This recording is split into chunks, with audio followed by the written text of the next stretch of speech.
Hello, everybody. This is J.W. Nigerian for On Purpose Magazine. We're here today with Louis Koster. How are you doing today, Louis? Fantastic. Thank you so much. We're looking forward to this conversation.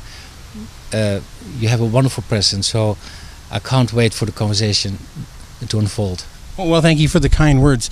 You know, we were put together today by Starley Murray. And Starley, an image consultant, yes, and just a wonderful person. We've worked together on the Oscars and some celebrity events together and things. And she brought me you today because she said you have an incredible story. And I also want to point this out before we get too far, because we're going to get into this. Okay. And that is, this is your first book? Yes, this is my first book. Okay, so you've written this book, and the name of it is? Words That Make You Rich, Words That Keep You Poor. And the subtitle is A New Language for Life, which in fact is the main, that is the brand. The idea, the overall idea is a new language for life. So the next book will be A New Language for Life and your relationships, or A New Language for Life and your health. Okay. Yeah. We want to talk about what A New Language for Life kind of encompasses, so that makes all sense. Yes. But let's start with who Louis Koster is. Louis, where are you from originally? Well, I was born in the Netherlands, in Holland. That's where I grew up. I studied medicine, and then I decided to work in developing countries, in places where there is a civil war, where there's a strife, and I worked for about 10 years. Okay, that was Doctors Without Borders, right? Doctors Without Borders, yes. So the Red Cross. I also worked for World Vision at some point. So really in countries where there was a conflict, where there was a strife. And the nature of these organizations is that they then provide assistance, right, predominantly with refugees, but also with other underprivileged people. Okay. Yeah. Well, let's talk about how you don't just go one day I'm a doctor, next day I'm Doctors Without Borders. What drove you're a doctor, you probably had a good practice, and you were probably pretty comfortable. What made you tend toward working with Doctors Without Borders? Actually, I was not comfortable. I was a medical student. I was not happy in being in the environment of hospitals at that time. And I, in fact, at that time, I had a speech impediment. I had a stutter. And I was doing my residencies, and at some point I had an evaluation by a doctor who called me in his office and said, so Louis, I have been talking with my colleagues, and we thought, so what I want to say to you is that we believe that you should not be a doctor. Oh, wow. Doctors, they are not supposed to stammer. And he said, what we recommend is that you work in a laboratory, and we will recommend you, if you want, to work in a laboratory. And so I said to him, well,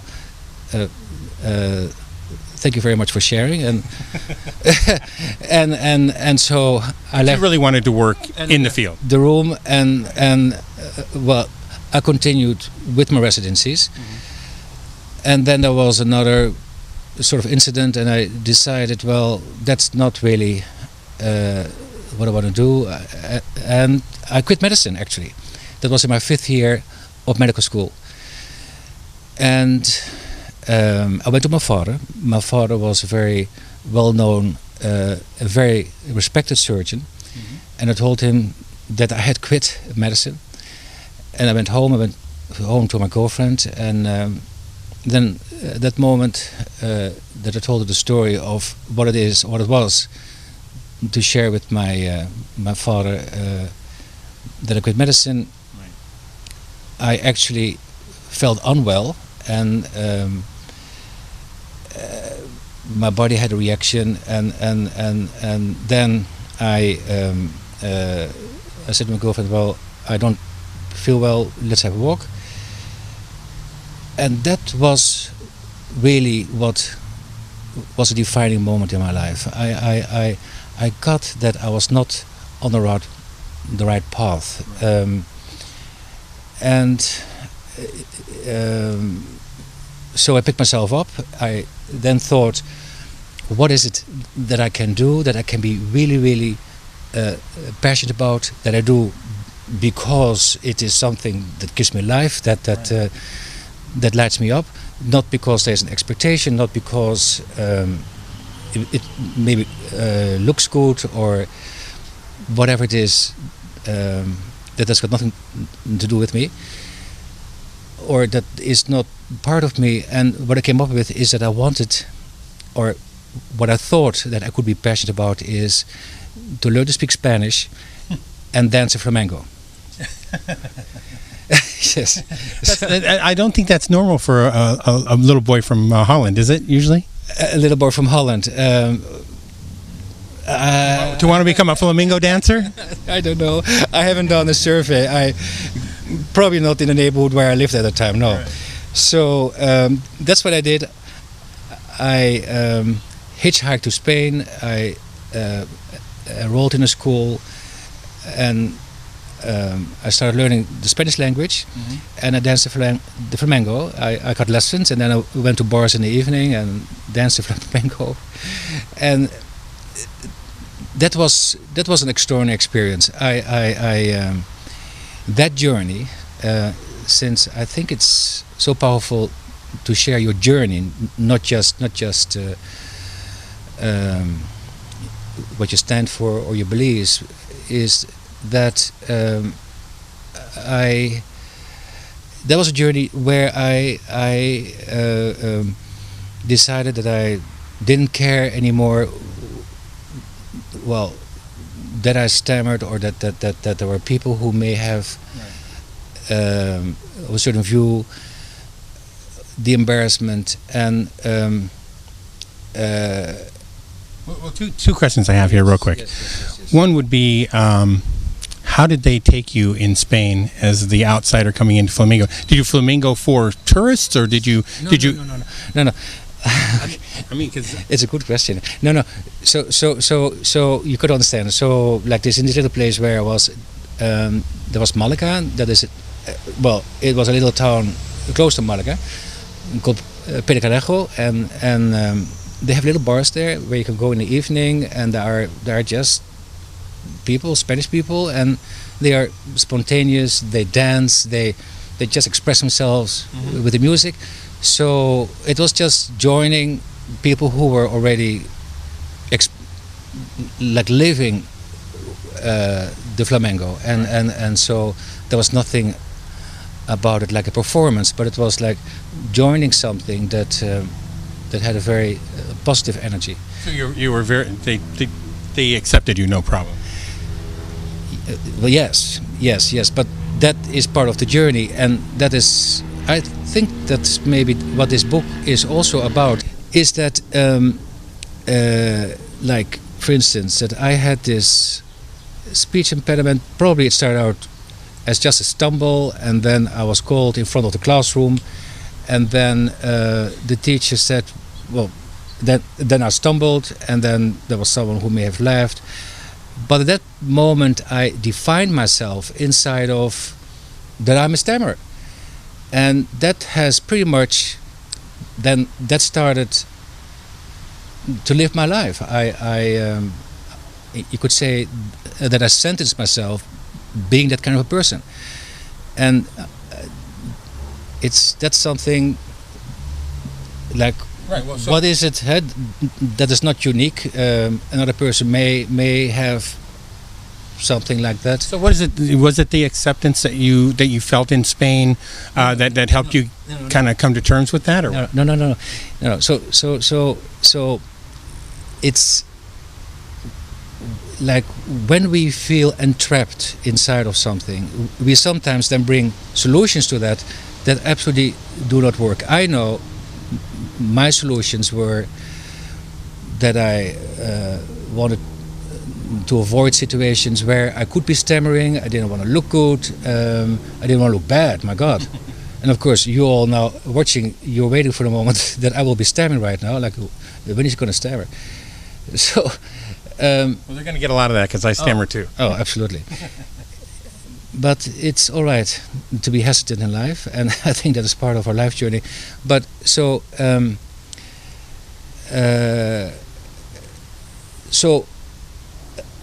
like some other solutions, like what I mean with that is, we try to resolve, we try to get out of the entrapment, whatever it is that the entrapment is.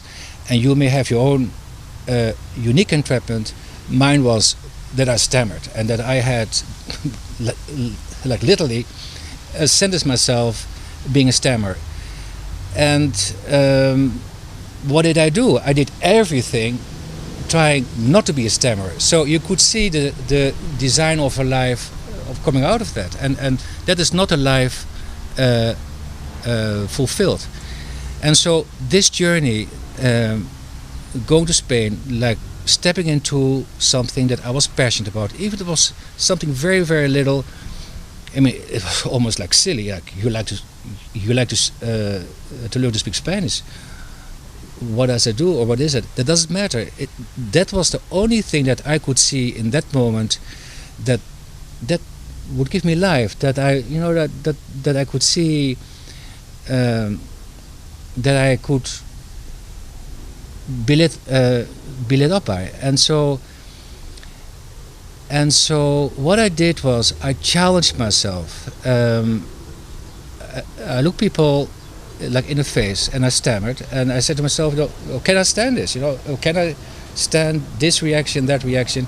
And I could, of course. And like, I was not going to die. I mean, the essence of who I am stays intact when people give their opinion or whatever is happening. So what I got was that I'm not the I who is concerned or who is taking me into all kind of directions, but what I got present to on this journey is that truly that I'm much more than that. I'm much more than what defines me, and how you define yourself. Exactly, how I define myself. And so so what set me free was my own initiative to do what I wanted to do, regardless of my own considerations. Let me ask you, because this sounds very similar to one of the beliefs that I have, and that is about that are the memes in our head, whether it's given to us by ourselves or by others. Yes. Okay. Yes. These negative memes could be around money. They could be around relationships. They could be about yourself and your self-esteem. Yeah. But I always talk about leaning into your fear to get over those things. Absolutely. That if you go with your fear, that's when you've closed yourself off to growing. That's right. So that you constantly, what I got from what you said, is you constantly leaned into that fear in every situation. Instead of avoiding every situation, you leaned into every situation, and you found out you didn't die. Absolutely. And the world didn't blow up. Absolutely. And you were able to get a little farther and a little farther. Is that, am I on? It's completely accurate. So like realizing that whatever it is, whatever conversation that you're present to, some people call it self-talk or the inner dialogue, whatever that tells you, and even if you consider what is the worst thing that can happen to you, finding out by your own experience, by your own initiative, by just having the courage to do it anyway, that the essence of who you are stays intact in the face of whatever it is that you're experiencing or what you're present to. And courage is not the absence of fear at all. No. You still are fear. You got to do it. Oh, yes. Well, thank you for saying that. So that's the other thing, that you're not going to fall apart if you do something that is unusual to yourself. And it is, in fact, what you do, you expand yourself inside of who you are, embracing what is happening, what is unfolding. And if you just allow for it, then at some point, whatever had a hold on you will let go, and I think that is the magic of this. Let me ask you this, because that's a powerful thing. Very powerful. Let me ask you about something that I found that that goes along with it. Yes. And tell me where this might fit in or doesn't. And that is forgiving. Everything. Because Everything. thank you. Because you had to forgive yourself. You had to forgive others, right? Listen, what you just said is at the core of this, is or of the possibility of what it is to be human, of to have a fully expressed life, to live your life fully and authentically and be true to yourself, is what I didn't tell you. Is that when I had that event that I didn't feel well and I had to pick myself up, one of the things that I realized that I was on the wrong track was that at that time I was blaming my parents for having a speech impediment and whatever nonsense I came up with, right? And so I really got that I needed to forgive my parents 100%, without any withhold, for anything that I said that they had wronged me for. You know, it was all made up. I mean, my parents, I've got extraordinary parents. They did the best that they could do at that time, as they knew, to be as parents. And really, the way I hold it is that, in fact, everything that my parents did for me, what they said to me, was their unique expression of their love for me. And at that time, as a young person, you may not have the capacities to actually grasp it as such. And then when you grow up, you make up all kind of stories, and that's all right. One of the secrets it looks like you're talking about is being able to get rid of that, because many of us go through life pointing a finger out with three fingers pointing back and never realizing that we're always trying to blame the world or circumstances or other people for our issues, and forgetting that we're the common denominator in our own life. And once you realize you are that common denominator, it leaves you alone with yourself, that where you need to change in order for things to get better, not everybody else. Absolutely. That, if you want to know a secret of life, that is, I believe, the secret. That is a willingness to take 100% responsibility for what you are experiencing. And so, but I want to come back to forgiveness. Is that what I can tell you is that if I would not have had that so-called unfortunate event, if I would not even have had the stammer in my life, I would not be this person. So I hold it as a gift that I had this, what you may call, this stammer or this issue as a child. And yeah, Louis, that's an important key. Yes, and so that moment that I completely forgive my parents, well, actually, it's not that I forgive my parents, it is that I let go of everything that I said to my parents. Is it gave me the possibility of actually developing a sense of ownership of my life, but also coming into this place where I take 100% responsibility for my experience of life. Yeah, that's great, because we're kind of edging on the word ego a lot here, and ego is a big part of that. Okay, now that's interesting. So that is the attempt of this book, that is A New Language for Life, is that I have deliberately stayed away from any psychological language. Okay. Since ego, what is that? That is an invention of, that is paraphrasing. It pretends that there is an ego out there that we now give this description to, and what it in fact does is it takes away a serious effort to think about these things. I mean, like if I would like being a doctor, if I would have a look in your brain, there is no ego, right? So You think that using the ego word is kind of just one more excuse for? It's very easy to talk about these things as if you know what it is. Oh, okay. Now, but I don't want to invalidate what you said, right? But and if I did, I apologize for that. No, not at all. Not at all. But what I want to say is that my attempt is, like in this book, is to actually call things exactly by its name. So in this expression, I don't talk about ego, but I talk as the way we talk is. I talk about I, so like I. Yeah, so rather than ego, I, and so the writing is a bit in that. You could say conversational format. It is like the conversation that you're having with yourself, and that gives you a different perspective when you really bring yourself in the presence of what is actually happening. That displaces your sense of centeredness, your peace, and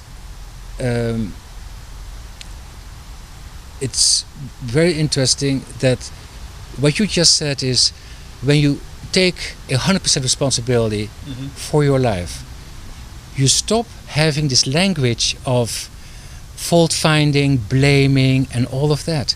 So you have to be very careful, though, at least in my mind, because if you stop pointing at everything else, then you start pointing at yourself. You could get into self-loathing. So you got to be.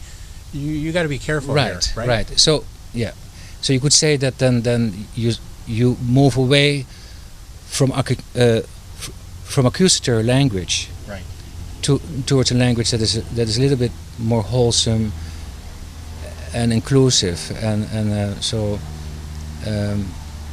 which is in fact. That's a new language for life that speaks to that possibility, which is a language of allowing, a language of kindness, a language of inclusiveness. And I wanted to talk to you a little bit because you became a doctor. Yes. And you in Doctors Without Borders, you obviously went and traveled a lot. You saw a lot of things. Absolutely, yeah. It was not all wonderful and great. It was you probably saw some pretty horrific things. Oh yes, I did. Yes, absolutely. Yeah. I mean, I worked in Angola, for instance, in a surgical unit. So that was Angola, where there was a civil war going on at that time, and I worked there for the Red Cross, the International Committee of the Red Cross. I was a medical coordinator of a surgical unit, and who we saw there on a daily basis were women who had stepped on mines and soldiers, because at that time, and still is, a country where there are enormous amounts of mines that they were laid in the field and so forth. I worked in Liberia during the Civil War. I worked in Bosnia during the Civil War. I worked with refugees in Pakistan, the refugees of Afghanistan, and I worked in Sudan. I worked in Romania for World Vision with underprivileged children and children who have AIDS. So, yes. So let me ask you, because I mean, anybody be crazy not to wonder. You know, it's one thing to pull away and find yourself in the wonderment of dancing and learning, you know, more about yourself and feeling more comfortable about yourself and your stammering. But what you went through in Doctors Without Borders, what was your big takeaway or bigger takeaway there, or was there? A few things. So it's like, if you really want to be tested in your spiritual beliefs, then try working as a doctor in a war zone. And so one thing absolutely is that is part of my journey, is that that is that I'm so clear that people are not defined by the circumstances. Absolutely not. I mean, I've seen horrific circumstances, and just the courage that people had to resurrect themselves in the face of the challenges, and still be honorable, take care of the family. That absolutely was a privilege to actually be present to that, and it gave me an insight of who I could be. And so another thing is that that I learned to be grateful. I'm very grateful. I'm very grateful to be alive, and that is to say, I find it a privilege to be alive. It's just amazing to be alive. I mean, the privilege. I mean, that we share this moment. Yeah. It is a privilege, and how we live our life is that we are not present to that, and so that's also what this book, not necessarily but this book speaks to, to bring you in a place where you actually are appreciative of life naturally, and yeah. Well, that's wonderful. We always call it the attitude of gratitude. Which is absolutely, which is something that happened to me when I started to forgive. Yes. And then it kind of cleared the murk and the muck away. So I could see and have gratitude, because before everything was sucked. That's right. That's right. Essentially, completely sucked. And I never had it as bad as you. I mean, being in a war-torn place, because you not only you talked about the good stuff, and I'm glad you did, because that's not what we talk about. Yeah. You see the horror that people are capable of, which is a very scary thing. But then to see the exact opposite of the love, compassion, and forgiveness and gratitude that other people have, absolutely, that's what helps, right? Absolutely. Yeah. It is not that I didn't see what was happening that was horrific, but what I carried with me as an experience is the amazing capacity of human beings to arise to the occasion, and basically the dignity of the human spirit. Well, there's another thing here too, because I imagine that you saw people or knew people that focused on the horror and the badness and probably didn't come out too well. Yes. Whether you're in war-torn Bosnia or you're here in LA, you have to focus on the good. Absolutely. Is that correct? Absolutely. I mean, of course, that is a human. That is a big question that we have as human beings: is how can you grasp that? And to a certain extent, and that seems very paradoxical to the mind, but to actually allow for it. And because the moment you step into what I call accusatory language, you are already separate from what is happening. You are no longer related to what is happening. And so what I'm talking about is really the power of allowing.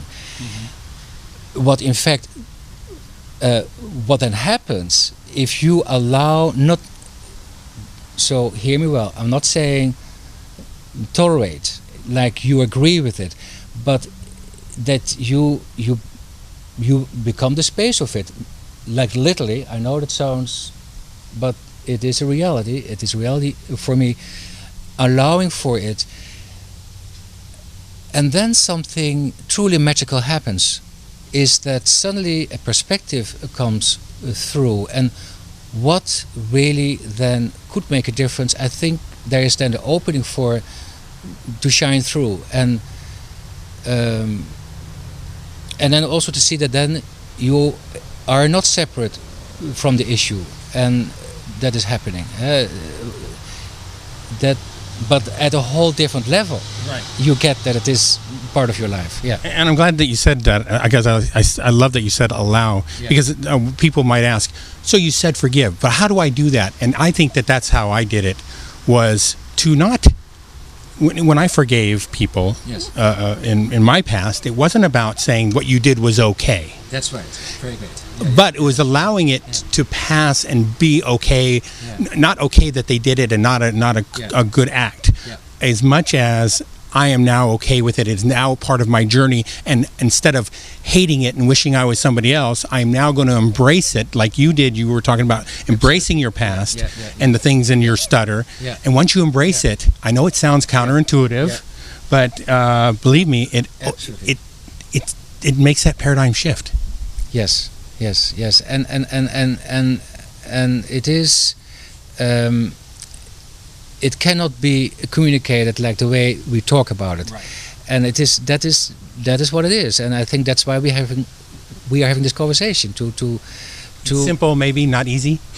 no, but to maybe make present the possibility, like maybe there is something there. So, and I think, so if you speak about the power of allowing, when you allow for something, like when you allow for a loved one, for a person with whom you are in a relationship, when you allow for that person, even if the person says like all kind of things, then I mean that could be your expression of your love for that person. Mm-hmm. And so when I talk about relationships, right? Interesting enough is if there's something that you have an issue with the person that you are in a relationship with, if you dare to allow for it, there is more chance for it to just fade away, or so not resolving as that you are going to resolve something, but for it to just have less of a hold on you. Right. And ultimately, if you stand in a place that you are 100% responsible for your experience of life, then you regain your own power, the power of your presence, when you allow for something, and that is not to be taken lightly. It's because maybe where you live, where you are not even effective, where you influence, where you make a difference, is when you are fully present, and that is that is what is the place where you that becomes available for you when you actually take the steps of a new language for life. Let me talk about a story in your life where you were present. I don't mean to cut you off, but I want to get back to the book too. So, there was I understand there was a story in your life talking about being present. You had gone back and become a doctor, and you'd been around. So there was a story about a plane hijacking. Could you tell me a little about that? Okay. Scary situation. You must have been informed by.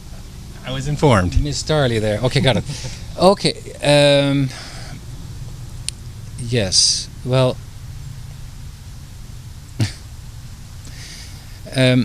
So. I was on a plane traveling from Karachi to Quetta, that is in Pakistan, and that was my first mission, like my first assignment for a non-profit organization, where I went to the refugee camps in Pakistan, and so I was sitting in the back of the plane, and so at some point I saw some movement in the front of the plane. I saw like a curtain moving, but the movement was a bit quicker than usual, and I saw a stewardess, as we call it in the Netherlands, moving quickly, and I thought, oh, gee, well, I thought, well, there's something going on. I don't know what it is. Maybe there's a medical emergency. Let me just have a look. So I'm a doctor. Well, there's a problem. Let me see if I can help, if I can serve, if I can make a difference. So I stood up and walked in the front of the plane. I moved the curtain, and there was a man sitting who had a gun in his hand. He was laying a bit backward. He had blood on his chest, and there was the stewardess. And I said to the stewardess, "So, is this a hijack?" And she said yes. He said okay. And I said, "So, is this the hijacker?" And what I thought was that she said yes. And I took away his gun. I gave it to that lady, the stewardess, and I gave him first aid. And so later on I found out that was actually a security guard who was shot by the hijacker who was laying dead on the floor. Ah. So and it is one of those things that you walk into something and you think that it is a normal situation, and then the mind has to catch up, like because there is something else happening, and this could have been part of anybody's experience, and it just happened to to me, and so. You know what I see? What I see in all this is that you've had a life full of seeing how life can change, no matter how comfortable you are in life or not. Life can change for you in an instant, for the positive and the negative. Absolutely. Yes. Yeah. And and so and what I'm leading up to because of your book is that, and we touched on this before. It's more about not what life hands you, but what you do with it. I think that every challenge is an invitation from life, from the universe, to expand yourself. You know, I think this is an extraordinary privilege to be alive, and we are here to take the challenge and to arise to the occasion and to expand ourselves inside of our experience of life, which is not always comfortable, and that is the opportunity for us to be bigger and than what we thought that we were. And I think that is the essence of this, is that we get to recognize on this life journey that we are not defined by our circumstances, and we are maybe much more than what the eye actually tells us that we are. Mm-hmm. And that is the opportunity to really have life become present in those moments that you step out of your comfort, that you step then inside of something that is unfamiliar, but you recognize that you are committed. I mean, most people feel like, there is more to life than this. Like wherever you are, you have a sense like, I know I've got all this stuff. I have this great job, but you know what? There's more to life than this. And so it's like the being knows, and that is the moment. That is the moment where you have a choice to look beyond the horizon of the way it is. Oh, that's well said. Yeah. I want to conclude with this. We're talking to Louis Koster with his new book, and the new book is called, say again, what's the...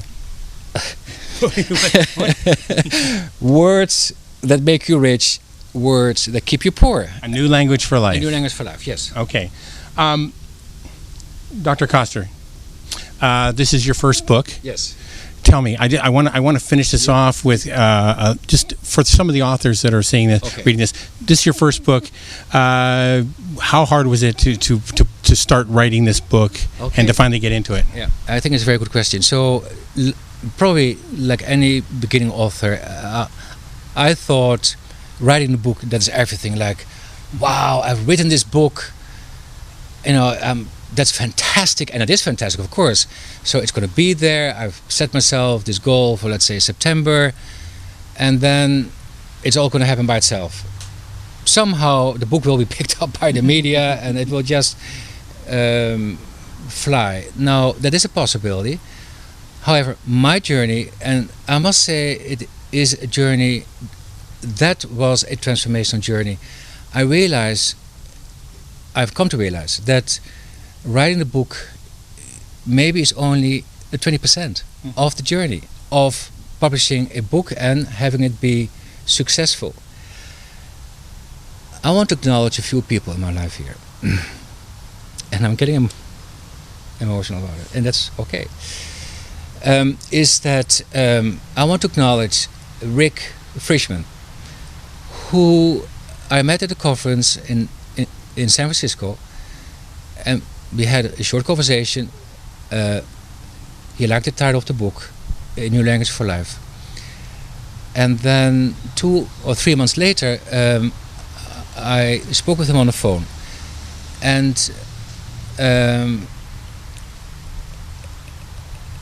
that was a great conversation.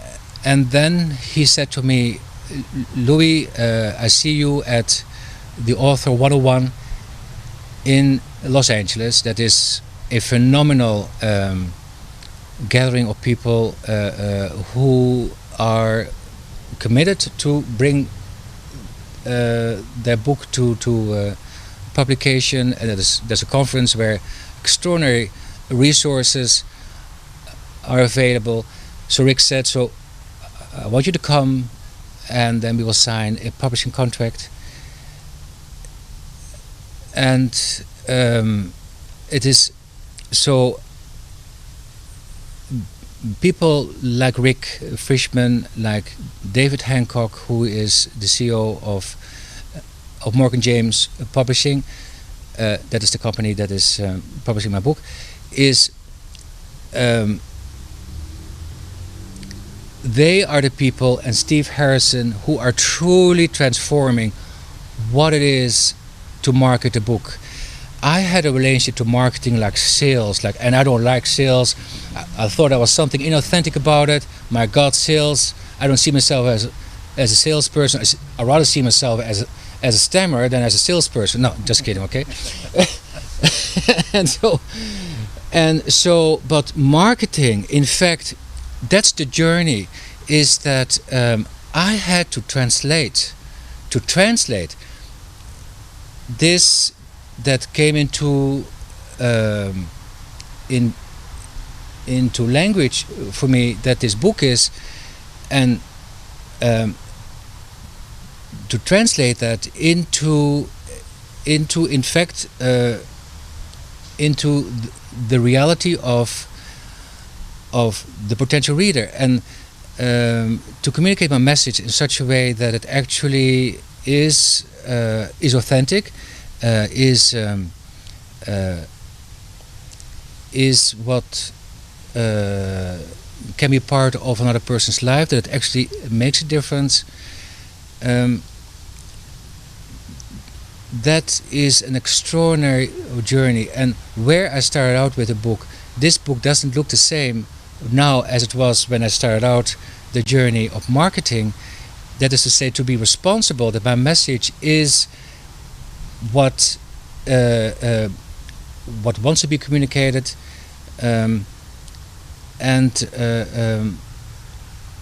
actually it has completely changed the book. It has changed the format, it has changed some of the language that I had to be responsible for, and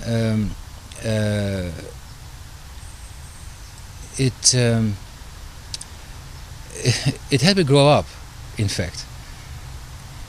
It had me grow up inside of words that make you rich and words that keep you poor. Well, I'm glad you said that, because Rick's a good friend of mine, and Rick Frischman, I mean, you said it. I couldn't have said it any better. He's got a great organization with wonderful resources. Yes. Rick is one of those guys, when you call him, he answers his own phone, which is always great. They're always there for you. Can I just say something? That is so extraordinary. So there are people in this world that we call marketing, and maybe the word marketing is no longer appropriate to this world, who are integrity, that is the world inside of which they live, and so when you live in that world, when that is your world, where being true to yourself is everything, these are your values, then there is not a lot of conversation necessary to recognize or to be in a relationship with someone else that actually brings forwards what both people are committed to. Yeah.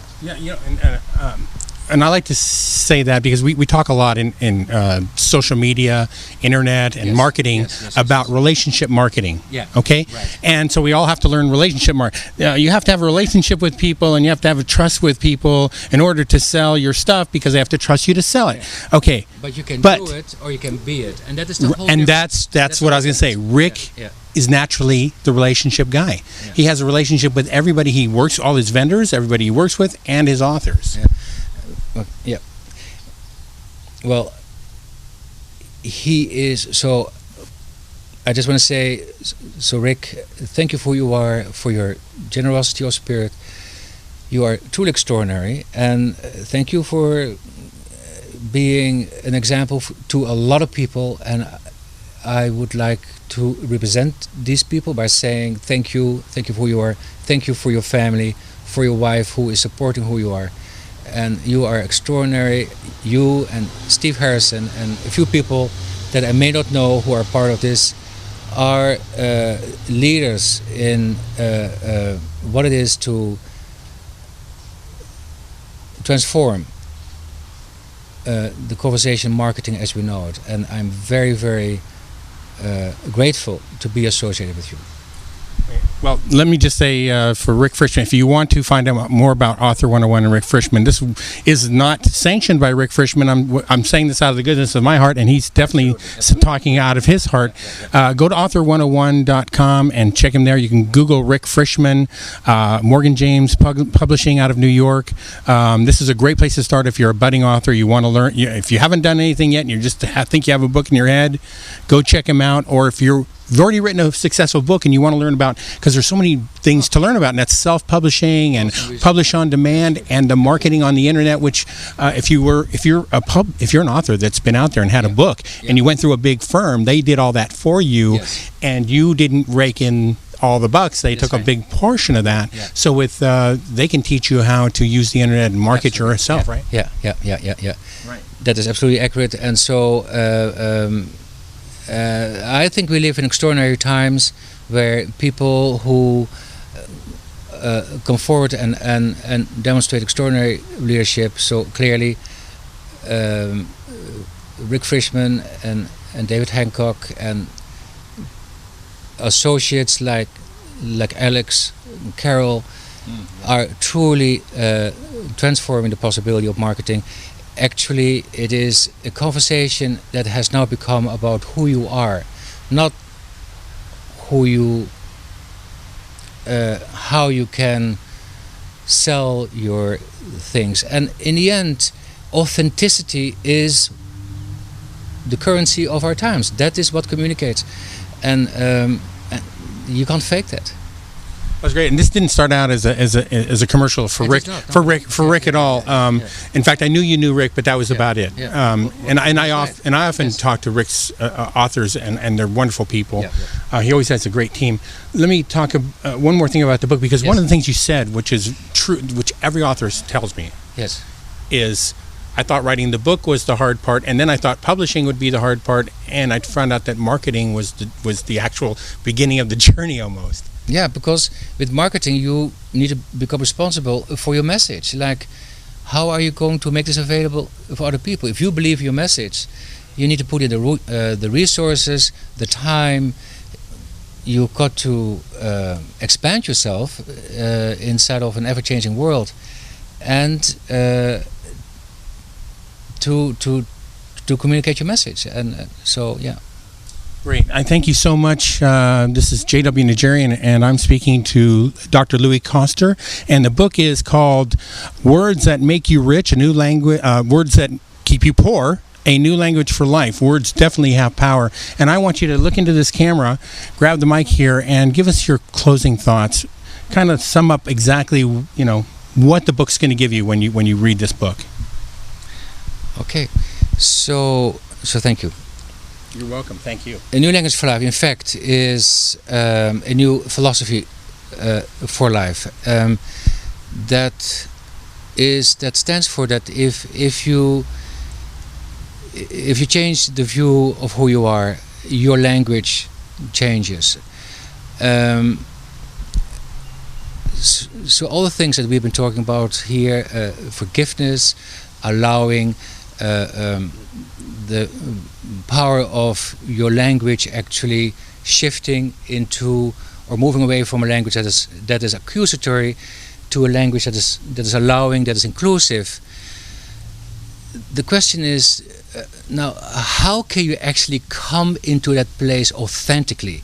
Like, I know there are lots of how-to programs out there. With all the respect to these programs, is that there's something about being a commitment to be happy and fulfilled and content, no matter what the circumstances of your life are, that all of this becomes available. It is a commitment implicitly that you take responsibility 100% for your life. You expand yourself inside of your capacities to be with what at times is uncomfortable. You are moving away from pointing blame to your circumstances, and it actually, what it does is it brings you in a place of an authenticity of being, just in a place where you give yourself permission to be. And once you are in a place like that, then your language for life shifts. You have a language, you come different into a language that is more inclusive, that is allowing, a language of oneness, and I believe that also that is a place where you find true authentic happiness. Is not found in striving for all kind of things, but actually when you have expanded who you are inside of your circumstances, and then you come into a new language for life. Wonderful. So thank you. Oh, well, thank you. So this is J.W. Nigerian. I'm here with Dr. Louis Koster with his book, Words That Make You Rich and Words That Keep You Poor. I wish everybody a great day and a better tomorrow.